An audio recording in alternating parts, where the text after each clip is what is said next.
Rosemary, parsley, Chives. Mint. Mint's a kind of fascinating herb. You know, it's got all these little capsules of flavor locked into these leaves. By just brushing against it, you pick it up on your fingers, it gives this amazing cooling aroma.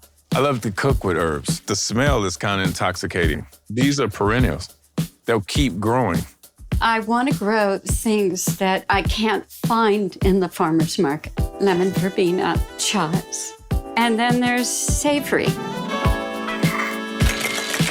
Muddle cocktails are when you're going to use things like herbs and you're muddling them together to get out the aromas, to get the oils from the citrus peel, to get those flavors and oils that come from things like basil, tarragon, all those kind of soft, beautiful herbs. It doesn't take a lot of space to grow herbs. You can use them immediately.